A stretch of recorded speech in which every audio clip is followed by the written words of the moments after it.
Hello everyone and welcome to another Star Wars figure review. Today we're going to continue our look at the Black Series 3 3/4 inch figures, and we're going to take a look at another female Jedi in this review. This time around it's this one, Luminara Unduli from Episode 3, Revenge of the Sith. Like with Mara Jade that I previously reviewed, this is a figure that definitely has its pros and cons, but for the most part it's a great figure and a great upgrade over previous releases. Before I jump into all the details of the figure, as always, we're going to take a look at the packaging that she comes in. Once again, very simple, very minimal packaging for Luminara. We have that stylised image on the top of the card, as well as the Star Wars Black Series logo. And on the reverse side, once again, due to this figure being a UK release, we do have the European sticker covering the card back there.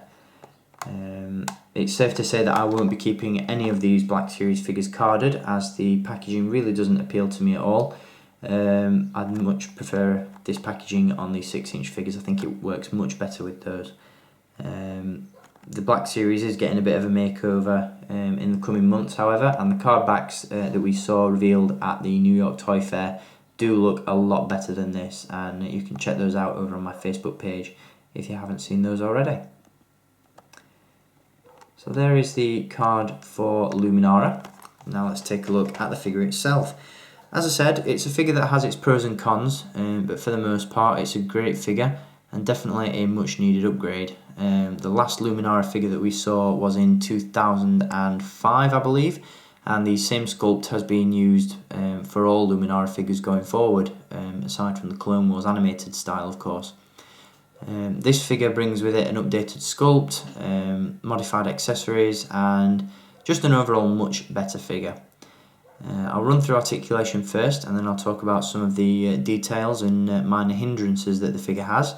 Luminara has a ball jointed neck, hinged shoulders and elbows, swivel wrists, a swivel waist, swivel hips, ball hinged knees and ball hinged ankles. Obviously all that is hidden by the soft goods robes.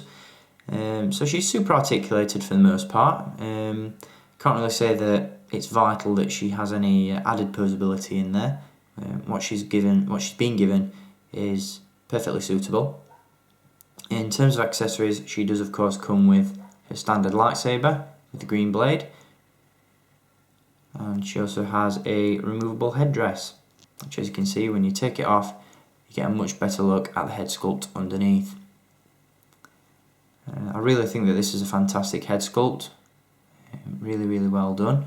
I love the little tattoos on the chin there, really great attention to detail by Hasbro.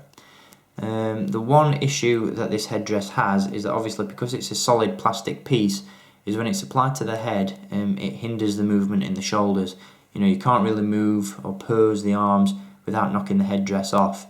For me it's not a massive issue because I'm just going to pose her once and then display her on a shelf, so that doesn't really bother me too much. However, if you like to create stop motions or you really like to pose your figures, that's going to create quite an issue.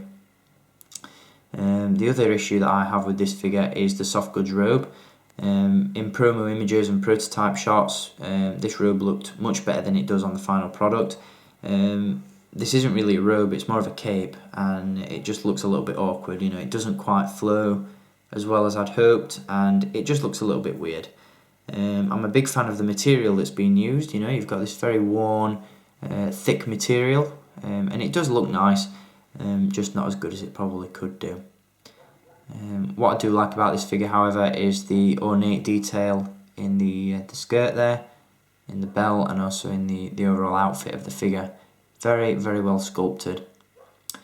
Obviously this figure is going to go great with Barry Sophie from the Vintage Collection, as obviously Luminara is her master, and also it will go great as well with the realistic Ahsoka figure from the Vintage Collection, as obviously Luminara is seen with Ahsoka in quite a few episodes of the Clone Wars. So a great figure, a must-have really for any Jedi collection. While we're speaking of Jedi, I'll just run through what I'm going to give you a look at in my next review. We're going to take a look at some more Black Series figures, and next up we have Pablo Jill. So that's a figure to look forward to, and definitely one of the gems from Wave 2 of the Black Series. So in the meantime, I hope you've enjoyed watching this review on Luminara Unduli, and I'll be back with some more reviews very soon. Until then, as always guys, thank you for watching, keep collecting, and may the force be with you.